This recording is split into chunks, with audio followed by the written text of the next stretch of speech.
But and we don't know from any texts found at Jericho, or if there were any texts found at Jericho. To be honest, I'm not even aware of that. But it's not known whether this was celebrated at Jericho or not. But the timing of it certainly matched the timing of the festival at other cities in the ancient Near East, which might explain why in the book of Joshua it says that people were afraid to, no one went out and no one came in, because that was the whole point of the Akitu festival, this going out and coming in, bringing the god out in a procession on the first day of the festival. And part of that festival, one of the rituals they know of from ancient Ur was circumambulating the fields, marching in a circle around the fields to raise a hedge of protection for the crops against the demon winds that would destroy their crops. So 2,000 plus years later, the Israelites are marching around the city of Jericho when, according to the texts that have been found for various gods in various cities in ancient Mesopotamia, typically it was the seventh day of the festival when they'd have the big procession to bring the god back into the city. And that was the day when the walls of Jericho fell. Yeah, there's a god coming into the city here, just not the one you want. Yeah, and like I said, that's all numbers that's related to the moon. In fact, you see this in Mecca today around the Kaaba, where Muslims are going around the Kaaba over and over and over, emulating the revolution of the planets around the central place of worship. So. And again, like we were talking earlier, Allah, if he's a moon god, it's all related. So. Right. Sir Charles Warren, who I mentioned earlier, who was one of these explorers in the 1860s and 70s, sent by the Palestine Exploration Fund. And this was partly for the archaeology, but partly because the PEF was also reporting through the Foreign Office in London, because the Ottoman Empire was collapsing. And so the Brits and the French and the Germans wanted to see which pieces of the Middle East they could get. Sir Charles Warren. Voila. Yeah. Mandates. So, exactly. Climbed Mount Hermon in September of 1869, and he found that stone in the summit, in the temple on the summit of Mount Hermon. But leading up to the summit itself, which was scooped out like a big bowl for libations, drink offerings, there was a low stone wall that he said was much older than that temple, that forced you to approach the summit with the summit on your left. In other words, you had to approach the summit in a counterclockwise fashion. So Warren in 1869 said, we're told by the, what do they call them, the Mohammedans or the Musselmen, I forget which term he used, the archaic form for Muslim, that they believe that there are sacred stones from a number of mountains in the Kaaba, including the Mount of Olives, Mount Ararat, Mount Carmel, Jebel al-Nur, which was where Muhammad reportedly got his visitation, the Temple Mount in Jerusalem, and Mount Hermon. And so Warren wondered, is it possible that the what they call the tawaf, the circling of the Kaaba, actually began as a ritual on Mount Hermon? That's really interesting. Yeah, isn't it though? Now here's something else. There's a Canadian historian by the name of Dan Gibson who has produced a documentary based on a book that he's written called The Sacred City. And he argues that Mecca of Muhammad, so Muhammad who lived in the 7th century and created this religion that now has 1.6 billion adherents around the world, was actually not in Arabia, but was at Petra. And he shows that based on the Qibla, which is the direction of prayer in the oldest existing mosques, which date back to the 7th century, including one in Canton, China, which blows my mind, that the Qibla, which is supposed to point toward Mecca, points to within a 2-degree average deviation of plus or minus 2 degrees, which is astonishing because they didn't have compasses back then. So they were doing this by dead reckoning from the stars. The Qibla points to Petra.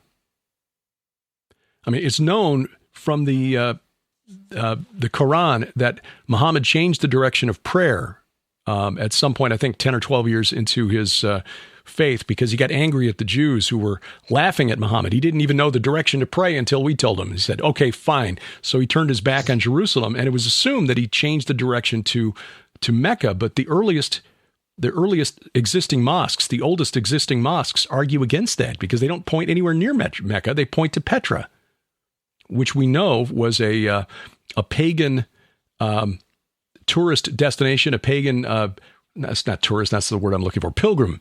But people would make pilgrimage to Petra. There are over 500 idols that have been found carved into the walls of Petra.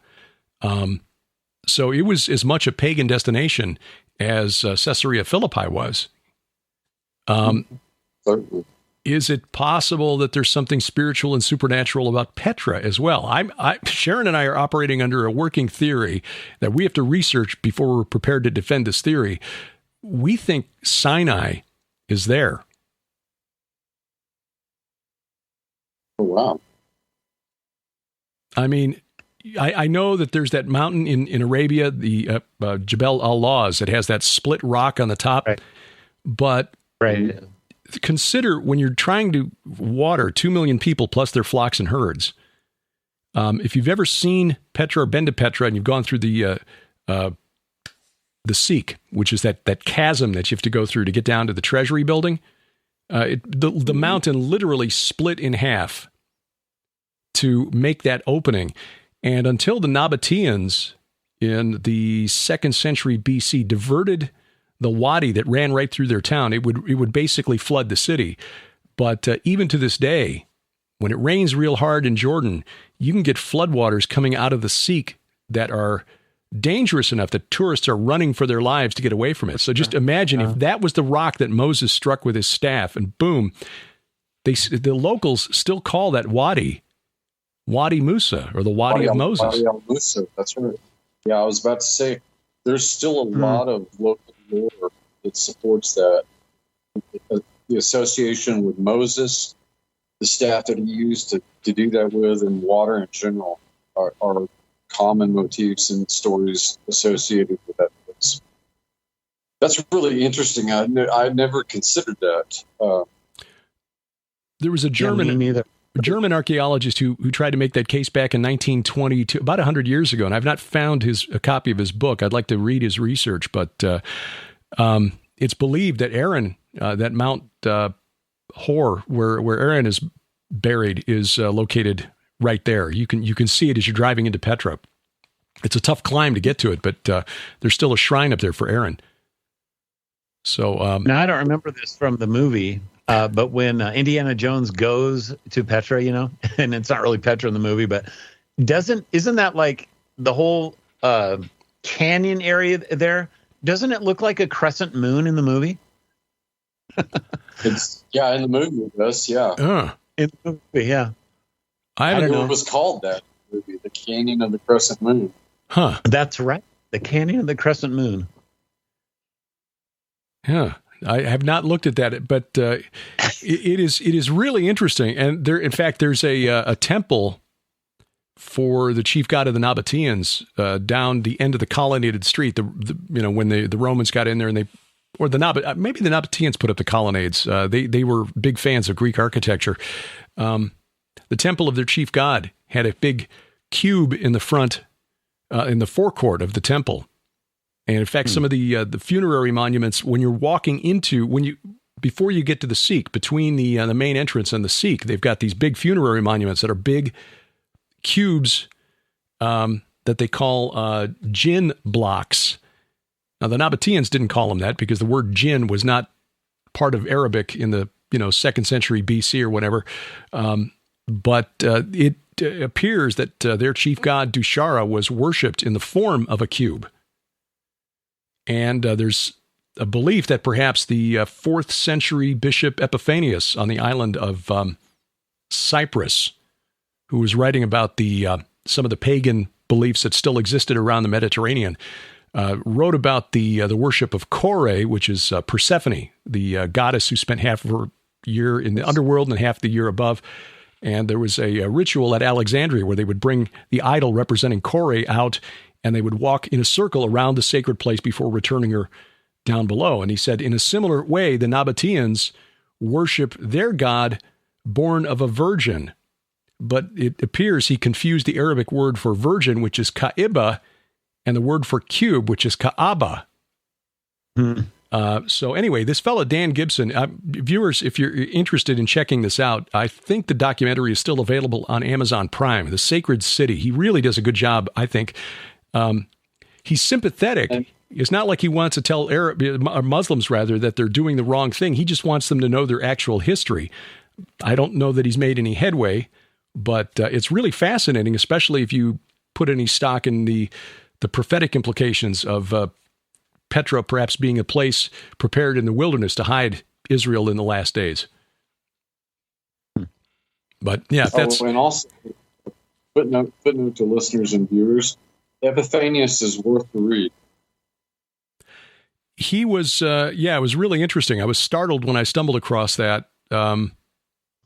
But I'm not the first one to put forward this theory about Petra, and especially connecting it to the Muslims. Again, Dan Gibson in The Sacred City, he gets the credit for that. But when you start looking at other evidence, it's known that, well, Muhammad's family came from that area. So again, getting back to our theme, if you believe that there are certain areas that are more supernaturally magnetic than others, wouldn't it be interesting if that was the location where God gave the law to Moses, and then Muhammad later founded his own religion to try to, under the influence of the fallen realm, to try to destroy it? Right. It fits with the whole theme and the whole idea of it. Speculation. Yep. But it informed speculation. I mean, it's not as if we're playing darts blindfolded. Even if it was wrong, it would be speculation that is analogous to what we're talking about. So it can help you at least understand more of what we're talking about. So, and I guess the other question, and maybe we should just focus on this for the final segment here of our discussion tonight. Why Zion? Why Jerusalem? Why the Temple Mount? Go for it, Judd. Well, when you consider that Jerusalem has a number of layers of occupation, I suspect that has a lot to do with it, considering that, you had Jebusites and Canaanites. Virtually every ethnicity in the Levant had a presence there at some point in time. And they worship their gods there too. So I suspect it was such a concentrated spot that this was sort of like planting the flag right in the middle. Now, there's some other people who claim that Eden was located in the vicinity, or actually on the mountain. But clearly there was sacred geography at work here, because that's where this is the place where the temple was chosen, and really the political center of the kingdom of Israel and then Judah. There were several places where the tabernacle was located prior to the temple's construction in Jerusalem. Obviously, it was with Moses and the Israelites at Sinai when they crossed the river. It was at Shechem for quite some time, and there's a really interesting history around Shechem as well. And the reason that Joshua put his altar there in the story of Gideon's son, Abimelech, who rebelled against Gideon, and then the rebellion of the people who helped him rebel. There's a mention of a company of people coming down from the diviner's oak, which is probably the oak of Moreh, which is on a hill just to the northeast of the city of Nablus today, and across the valley from the location of Joshua's altar. And then that moved to Shiloh, the tabernacle moved to Shiloh. And interestingly, the Samaritans think that they preserve the legitimate law of Moses, and that Eli, the priest who raised Samuel, illegitimately and illegally took the tabernacle and ran and set it up at Shiloh as an alternate religion. So the Samaritans think they've got the law, the Jews have it wrong, and Christians are just right out, which is why we've got that mention in the Gospels of Jesus and the woman at the well, So you Jews worship on your mountain, our Father